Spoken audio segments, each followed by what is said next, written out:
Yo guys, kembali lagi bersama saya di channel YouTube yang pada konten kali ini saya sedang bersama dengan Bung Ronald Igu, salah satu pegiat kopi petani milenial dari Colol, pegiat kopi Colol ya Bung Ronald ya. Ya, betul. Jadi Bung Ronald ini dia sudah malang melintang di dunia kopi, ya sudah keliling Indonesia karena usaha pemberdayaan kopi lah. Iya, betul.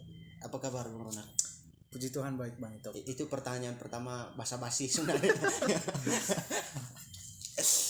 Jadi awalnya Bung Ronald itu, kita sekarang ini hanya mau tahu bagaimana perjalanannya Bung Ronald. Oke. Perjalanan Bung Ronald sampai Bung Ronald malah memilih bergelut di dunia kopi lah gitu. Awalnya mulai dari mana tuh Bung Ronald sampai terpikir lebih baik saya jadi pengusaha kopi lah gitu. Oke.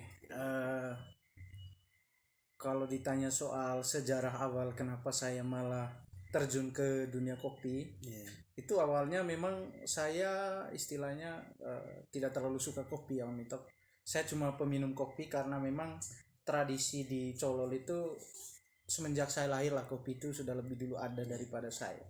Jadi ketika pertama kali saya melihat kopi sebagai ladang buat saya pribadi itu dulu waktu saya selesai kuliah itu bingung mencari kerja di sinilah kerja di situlah, tapi tidak bertahan lama karena memang masih belum connect dengan apa yang spirit di dalam diri apa yang semangat dari dalam diri saya gitu Om Ito. Sehingga saya berpikir bahwa Colol kami punya ini kan punya potensi besar yaitu kopi. Makanya saya melihat ini sebagai peluang dan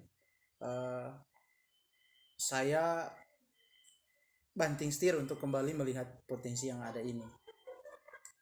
Terus kalau boleh tahu dulu Om Ronald kuliahnya ambil jurusan apa? Wah, kalau ditanya kuliah ini memang sangat jauh dengan apa yang saya geluti sekarang. Saya dulu kuliah di Unika Santo Paulus Ruteng, jurusan keguruan terus, tapi saya tidak pernah jadi guru Om Ito. Jadi murid terus ini. Jadi murid jadi guru tapi bukan guru ke siswa yang istilahnya umurnya masih di bawah kita. Tidak sesuai inilah pokoknya yang Om Ronald kerjakan semenjak selesai kuliah tidak sesuai dengan basic yang diambil waktu dulu. Basicnya ambil apa ya? Saya ambil keguruan teologi. Ya betul, guru teologi. Saya tebak guru teologi ya. Betul. Kelihatan dari mukanya mengajarkan keagamaan lewat kopi. Iya serius, itu yang Om Ronald terapkan loh sekarang. Tanpa Om Ronald sadari, Om Ronald mengajarkan keagamaan lewat kopi gitu. Om Ronald bikin biji kopi diubah bukan lagi sebagai bahan untuk diolah untuk minuman saja, tapi dibikin jadi gelang. Iya, tuh. Ada yang dibikin jadi strap masker. Betul. Ada juga yang dibikin rosario dan tasbih. Nah, manfaat guru teologinya Ronald itu di situ. betul. Jadi satu poin dari Om Ronald tadi. Om Ronald tidak suka kopi. Awalnya. Iya. Sesuatu yang tidak kita sukai akan menjadi hal yang sangat kita cintai. Sangat mencintai dunia kopi. Ya, betul sekali Om Ito. Jadi konsep awalnya Om Ronald itu untuk pengembangan kopi itu seperti apa Om? Pertama itu saya berangkat dari keresahan lah. Kenapa saya malah terjun ke dunia kopi? Karena harus ada refleksi lah begitu. Ya, betul Om Ito. Karena saya melihat bahwa proses kopi, habis itu jual beli kopi, dan juga keadaan ekonomi petani kopi di Colol kami itu ya berjalan di tempat gitu.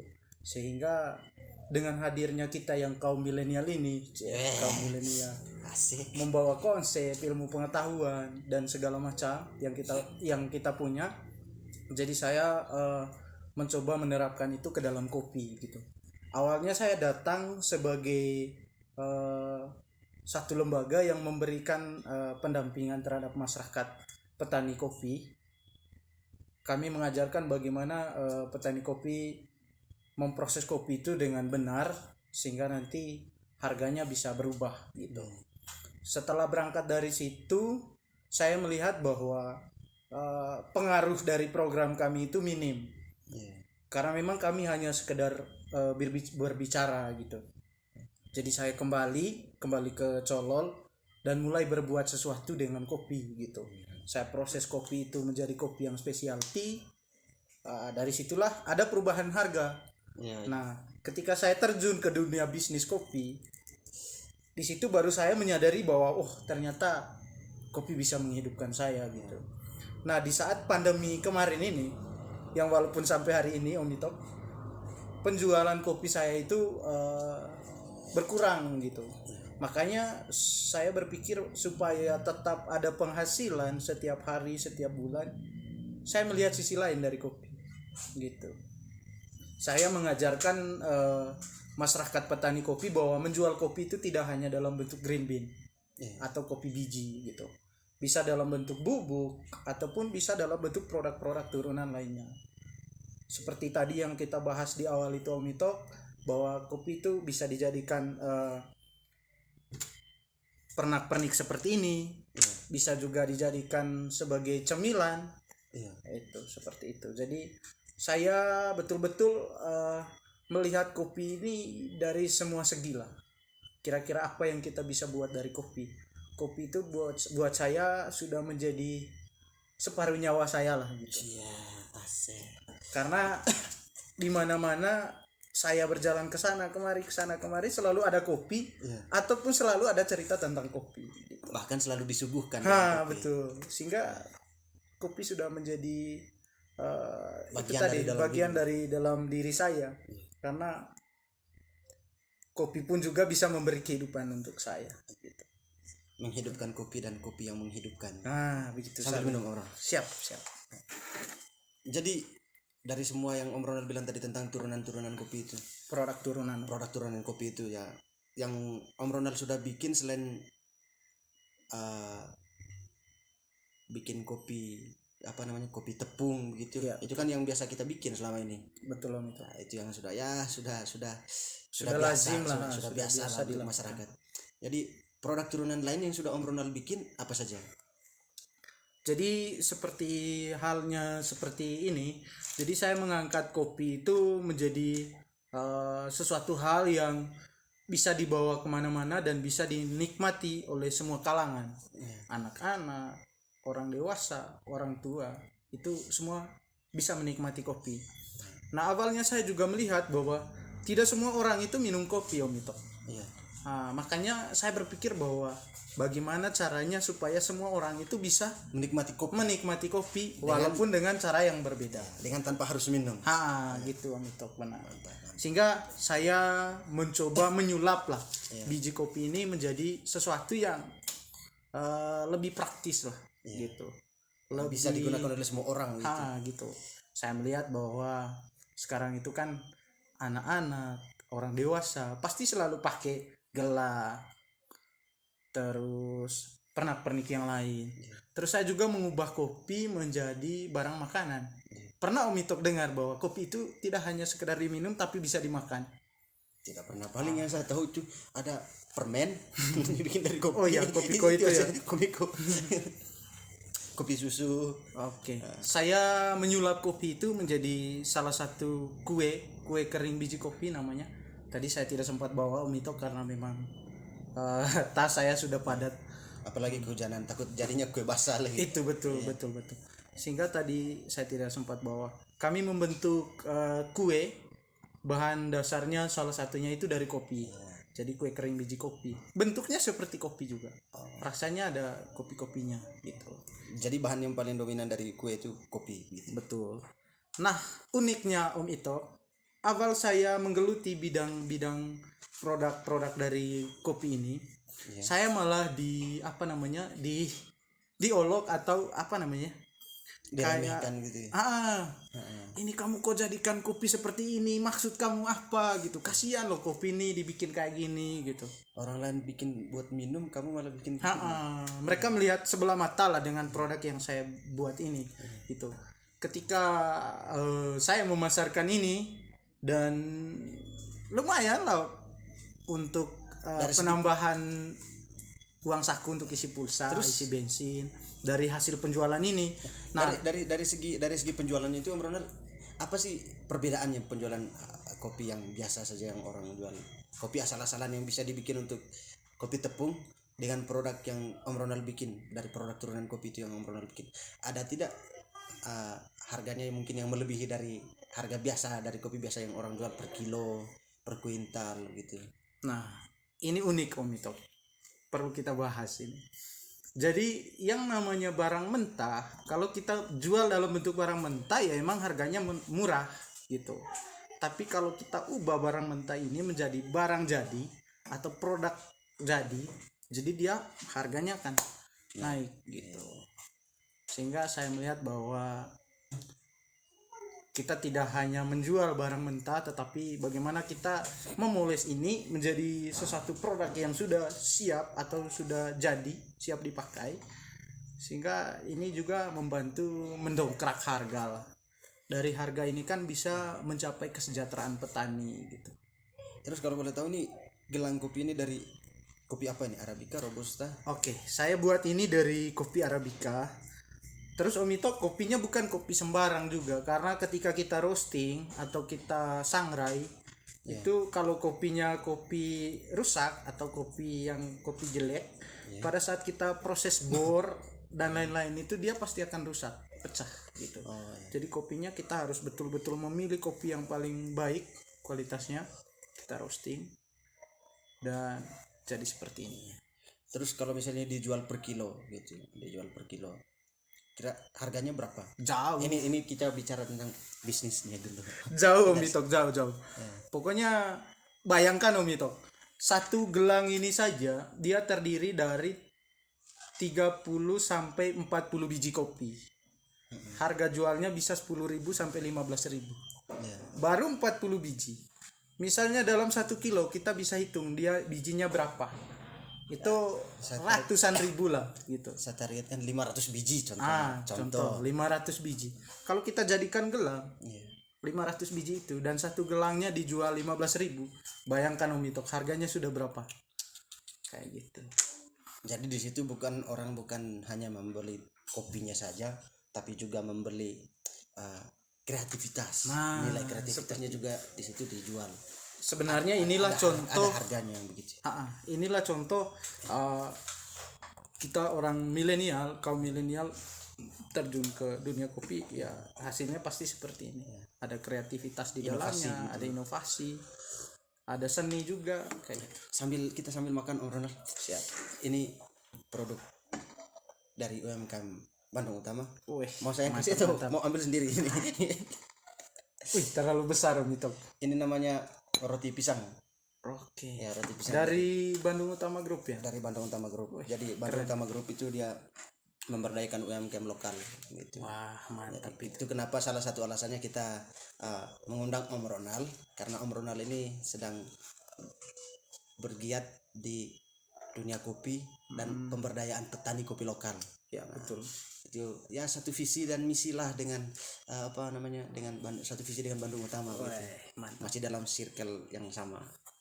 Nah, waktu aman nih. Jadi ini dari produk dari Bandung Utama Group di Ruteng, dan ini juga kita juga ada produk UMKM. Ini pupuk organik. Mantap. Pupuk organik dari Kiai Tanjung ya Bang. Dari Kiai Tanjung. Ya. Ini juga bagian dari UMKM yang dikelola di bawah payungnya Bandung Utama Group. Gitu. Keren. Jadi siapa tahu nanti Om Ronald bisa berkolaborasi. Gitu. Terus ya di sini juga ada mesin roasting kopi. Terus ada tong. Orang lain bisa pakai itu untuk isi air. Tapi di sini ditaruh kopi ya. Diisi kopi. Kreativitas. Jadi dari pengalamannya Om Ronald selama ini, apa sih perbedaan dengan petani-petani kopi yang lain yang sudah Om Ronald buat di masyarakat sebagai inovasi baru lah gitu. Sebenarnya kalau di masyarakat sendiri, saya membentuk sebuah kelompok yang mana petaninya saya berikan pengetahuan tentang bagaimana mereka bisa menghasilkan kopi yang specialty. Nah, kalau sekarang dalam dunia bisnis kopi itu yang paling mahal harganya itu yang kopi yang specialty itu gitu. Sehingga saya berpikir bahwa percuma kalau kita hanya berkoar-koar bicara tentang pemberdayaan, bicara soal kesejahteraan, kalau kita tidak terjun langsung gitu. Jadi kita harus edukasi petaninya, kita harus terlibat dalam rantai pasok dan pemasaran kopi itu. Nah, dari situ baru kita bisa tahu, oh ternyata persoalannya di sini gitu. Sehingga dengan belajar seperti ini kita menangani kopi itu dari hulu sampai ke hilirnya gitu. Jadi harapannya Om Ronald ke depannya untuk petani kopi Manggarai itu seperti apa? Oke, sebenarnya kalau omong soal harapan, setiap kita pasti punya harapan besar lah ya terhadap apa yang kita geluti, apa yang kita kerjakan gitu. Gini Om Ito, semua hal ini yang saya lakukan itu semuanya berawal dari persoalan. Persoalan yang saya lihat di tengah masyarakat itu bagaimana si petani kopi yang istilahnya pemilik kopi, ketika dia menjual kopinya, bukan dia yang menentukan harganya, malah si pembelinya. Nah, dalam hukum jual beli, logis tidak ini Om Ito? Wah, sangat tidak logis. Si pembeli yang menentukan harga kan pasti tidak. Saya kalau misalnya pergi beli roti di Bandung Utama, bukan saya yang menentukan harga. Iya betul. Harusnya Bandung Utama Group yang bilang bahwa roti ini harganya misalnya 5.000 gitu. Tapi di dalam proses penjualan kopi berbeda. Itu beda sekali. Masa saya datang ke Bandung Utama, saya beli nih rotinya 2004. Kayak gitu. Jadi ini kan semacam kayak kita kedatangan bos Bandung Utama ini. Umur panjang. Ini posisi jaga jarak sudah Sini, pasti ya. Sudah pas. Karena kalau di Bandung Utama itu selalu ada pasti. Wah, mantap. Jadi Bandung Utama punya apa itu brand, dia punya tagline itu belanja dekat harga pasti, dan itu dia punya misi ke depan, bagaimana banyak orang itu tidak lagi pergi harus jauh untuk belanjanya. Kita mencoba mengajak masyarakat Manggarai ini supaya perbanyak membangun sebuah ekonomi dan lebih kedepankan kreatifnya. Oke, silakan. Mohon maaf, ini tadi saya lagi jual roti tadi, jadi umur panjang loh. Kita baru rencana mau beli roti di Bandung Utama. Kita yang menentukan harga, bosnya yang datang. Minum kopi. Ini kita sedang bahas apa ini tadi ini? Bahas mau menentukan harga di Bandung Utama. Kami yang menentukan, bukan Om. Bukan kepastian harga berarti ya. Iya. Soalnya begini tadi Om, ini maksudnya proses penjualan kopi di Manggarai. Dalam hukum jual beli yang seperti Om Ronald jelaskan ke saya tadi, Om Ronald menjelaskan bahwa sangat tidak logis ketika orang datang beli kopi ke penjual kopi, pembelinya yang menentukan harga. Bukan pemilik kopinya. Ya, bukan pemilik barangnya. Bukan si penjualnya yang menentukan. Macam contoh, saya ambil contoh tadi, saya ke Bandung Utama beli roti, sampai di Bandung Utama saya yang menentukan harga. Pasti Om Felix sebagai pemilik roti tidak terima dong. Iya, betul. Dan tidak masuk akal kan? Tapi Om Ito, ini yang terjadi dalam dunia kopi sekarang, lebih khusus ke petani gitu. Jadi petani yang menjual kopi itu dia yang menerima tawaran harga dari si pembeli gitu. Misalnya saya jual kopi, Om Ito pembeli kopi gitu. Ini contohnya Om. Jadi dia yang punya uang. Nah, dia tanya, punya kopi tidak? Tanya ke saya. Oh iya, saya punya kopi Om. Harganya segini, mau tidak jual ke saya? Oh iya Om, ini kopinya gitu. Jadi si pembelinya yang tentukan harga kopinya sekian. Si pembeli yang kasih barang, terus terima uang. Nah, soal penentuan harga tadi itu datangnya dari pembeli. Nah, ini persoalan sebenarnya kan, tidak masuk akal. Iya, betul. Seharusnya yang pemilik kopi yang menentukan harga. Nah, ini yang sedang saya mau bangkitkan gitu. Saya mau mengembalikan proses atau hukum jual beli sebetulnya sebenarnya itu. Gimana caranya supaya si petani yang pemilik kopi yang menentukan harga. Ini loh kopi saya, kualitasnya sekian, harganya sekian. Kamu mau tidak beli kopi saya? Gitu. Harusnya. Iya, gitu, Pak. Jadi masalahnya Masalahnya tadi itu Masalahnya si harga. pembeli yang menentukan harga. Ini miris. Ini yang Jadi dengan adanya kreativitasnya Om Ronald ini membuat kopi secara perlahan dijual keluar, diekspor, bukan dengan biji kopinya yang asli dalam bentuk utuh, tetapi dengan barang jadi dalam bentuk kreativitas yang lain tadi ya. ya bisa dalam bentuk kopi kemasan, terus dalam bentuk produk turunan lain dari kopi. Ya, seperti itu. Jadi kita tidak hanya menjual barang mentah, tetapi kita menjadikan barang mentah itu menjadi produk barang jadi, sehingga dengan kita menjual barang jadi itu yang akan mengangkat harganya. Sehingga di tengah masyarakat itu bagaimana kita mengajak mereka untuk menuangkan ide kreatif mereka ke dalam barang-barang jadi gitu. Apapun potensi di desa atau di kampung halaman kita itu kita angkat ke dalam bentuk barang jadi gitu. Jadi proses pengolahannya kopi yang Om Ronald sedang edukasi di masyarakat ini, proses dari awalnya seperti apa Om Ronald? Wah, kalau omong soal proses panjang gitu. Jadi kalau kita Panjang ceritanya iya saudara-saudara. betul. Jadi dari pohon sampai ke cangkir ini wah ceritanya panjang sekali gitu. Jadi dalam hal ini bagaimana saya mengemas pengetahuan ini atau proses panjang ini ke dalam hal yang nyata gitu.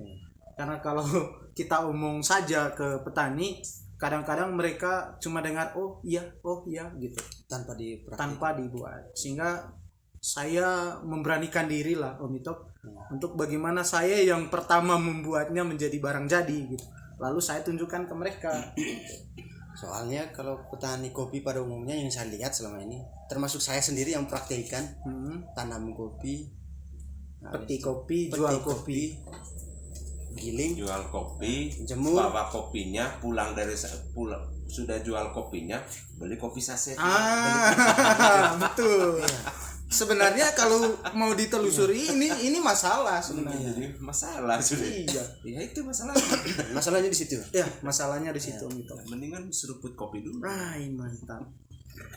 Jadi ini bisa disebut sebagai sebuah kreativitas untuk menghidupkan petani kopi lokal ya Om Ronald. Ya, betul. Ya, untuk mengangkat kesejahteraan petani itu loh. Jadi bagaimana menurut Om Felix yang selama ini sedang giat-giatnya menggeluti dunia UMKM lokal, harapannya Om Felix seperti apa? Kalau untuk saya UMKM sih lokal? itu saya sebutnya kan komoditi. Ya, Komoditi itu bukan hanya kopi saja, tapi judul besarnya persoalan harga di Manggarai khususnya NTT pada umumnya. Komoditi kita ini belum ada kepastian harga. Satu, belum ada kepastian harga itu karena tidak punya sistemnya, tidak punya sistem atau manajemen marketingnya, sehingga kita sangat mudah sekali diperdaya oleh pemilik uang. Jadi terlalu banyak ketimpangan yang dialami oleh petani kopi selama ini. Yang lebih banyak ketimpangan itu adalah sistem ijon. Iya, betul. Jadi jatuh. Terus karena tidak ada kepastian harga, kita tidak tahu harga kopi itu yang sebenarnya berapa, sehingga si pemodal ini ya semaunya dia untuk menentukan harga. Kalau manajemennya ada, sistemnya ada, si petani sudah tahu bahwa hari ini kopi itu sekian harganya, besok sekian, dalam waktu kira-kira 1 minggu kemudian kopi itu naik apa turun. Itu yang saya sebut ini kreatif soal analisa, kreatif soal kepekaan. Itu kalau peka membaca ini, dia pastikan bahwa kalau dia tahu naik, ya udah jangan dulu dijual, karena saya dengar ada info bakal naik. Tapi kalau turun, segera dia akan harus jual itu kopi. Itu karena sudah ada berita-berita ekonomi atau berita-berita siklus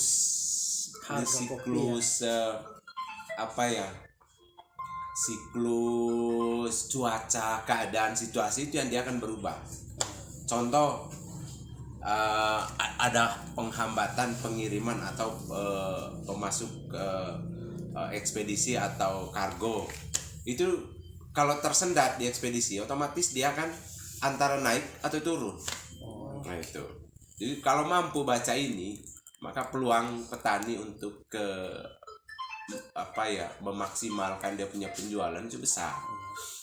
Itu. Jadi kalau kajian Bandung Utama sejak tahun 2014 yang lalu itu kita masih kurang di manajemen marketing.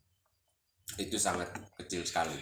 Terus kalau di dunia bisnis dia selalu melihat segala sesuatu itu peluang.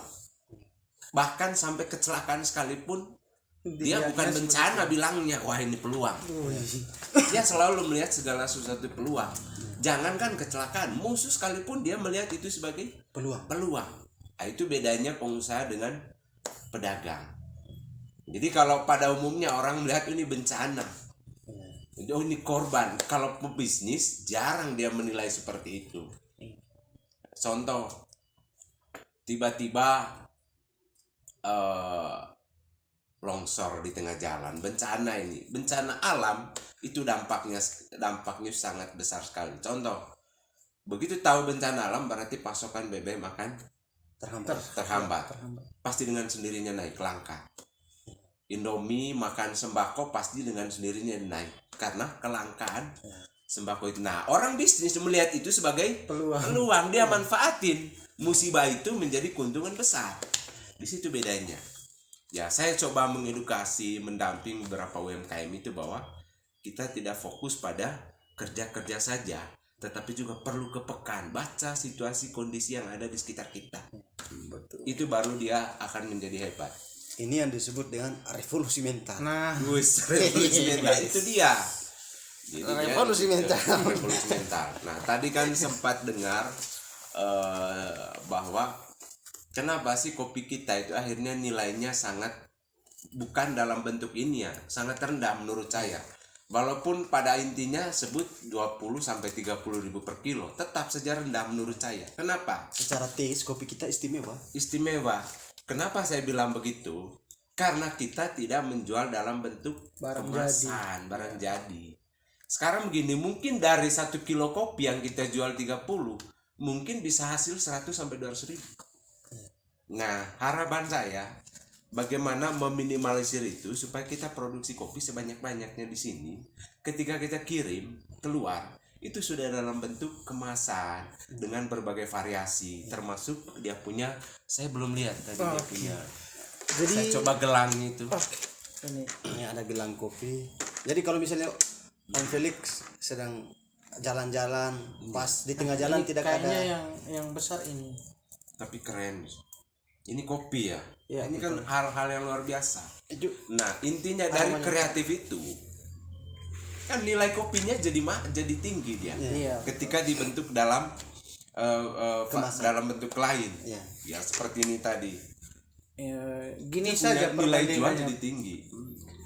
2 gelang ini sudah bisa mengalahkan satu kilo kopi. Nah, itu dia kan. Harga kopi berapa sekarang? 26 kalau kopi robusta yang asal. Nah sekarang kalau kita dalam bentuk barang jadi seperti ini, satu ini 15.000. Nah, itu dia. Kalau 2 Padahal cuma berapa biji? berapa biji? 3. Nah, itu yang 60-an saya sebutnya kan biji. ekonomi kreatif itu ya di situ. Ya. Sebetulnya ekonomi maju mundur, baik buruk itu tergantung dari kreativitas si pemilik produk itu sendiri. Jadi masalah besar yang kita alami selama ini, kita membutuhkan uang. Kita membutuhkan uang sehingga di situ pembeli yang menentukan uang instan. Iya, pembeli yang menentukan harga. Padahal kita punya barang. Tapi kalau seandainya kita menjalankan ilmu ekonomi kreatif, SDM kita sudah terbentuk, bukan pembeli lagi yang menentukan harga. Iya. Kita sendiri yang menentukan harga. Jadi Jadi mungkin saya mau menyimpulkan bahwa menjawab semua kita punya diskusi tadi, saya coba mengajak beberapa tokoh-tokoh remaja remaja kesetrum ini buat gebrakan baru yang memang di dunia kreatif. Iya. Biasanya orang berkreatif itu pasti diketawain, Ya. pasti dipelototin, pasti diolokin, orang tidak punya pekerjaan, banyak hal. Tetapi kalau kita mendengar itu semua dan membuat kita tidak berdaya berbuat apa-apa, mimpi kita menjadi besar itu tidak akan tercapai. Maka saya coba tulis konsep ini. Kalau mau jadi orang sukses, ya harus mau jadi orang buta dan tuli. Fokus dengan dengarkan suara kita, hati kita sendiri, nurani kita sendiri yang bergerak. Soal suara-suara itu anggap aja sebagai masukan-masukan yang membuat kita lebih kuat, lebih semangat. Jangan dinilai itu sebagai pembunuh semangat kita, tetapi menjadi pendongkrak semangat kita. Nah, sehingga pada akhirnya terima kasih kawan, karena dulu kawan ngenertawain saya sehingga hari ini saya menjadi orang sukses. Wah. Silakan kawan. Keren itu Mito. Revolusi mental. Revolusi mental. Suara tawaan berubah menjadi tepuk tangan. Itu dia. Jadi sebenarnya sekarang itu di tengah masyarakat butuh kehadiran kita yang sebagai kaum milenial gitu untuk membawa perubahan. Baik itu dalam membantu masyarakat untuk perubahan ekonomi ataupun hal-hal lain yang kita bisa buat yang istilahnya bisa berdampak positif lah dalam kehidupan bermasyarakat gitu. Jadi penting bagi kita bagaimana kita harus saling berkolaborasi, harus saling kerjasama, karena untuk membangun satu daerah atau satu tempat itu saya, kamu, dan kita gitu. Tidak bisa saya sendiri, tidak bisa Om Itok sendiri, tidak bisa Om sendiri. Jadi kita harus bekerja sama, berkolaborasi untuk bisa membangkitkan segala hal yang ada di potensi di desa kita atau di tempat kita masing-masing gitu. Saya mengambil sebuah kata bijak. Ketika kita mengambil satu lidi mudah dipatahkan. Tapi ketika lidi itu dikumpul akan sulit dipatahkan. Mungkin itu poin dari Om Ronald. Jadi sampai di sini dulu konten kita pada hari ini. Sampai jumpa di konten selanjutnya. Semoga konten kita bermanfaat untuk siapapun Anda di luar sana, dan semoga bisa menjadi penambah kreativitas. Terima kasih untuk kehadirannya Om Ronald. Terima kasih untuk kehadirannya Om Felix. Ya, sukses. Sukses selalu. Salam Bandung Utama. Belanja dekat, harga pasti. Sampai jumpa. Mantap.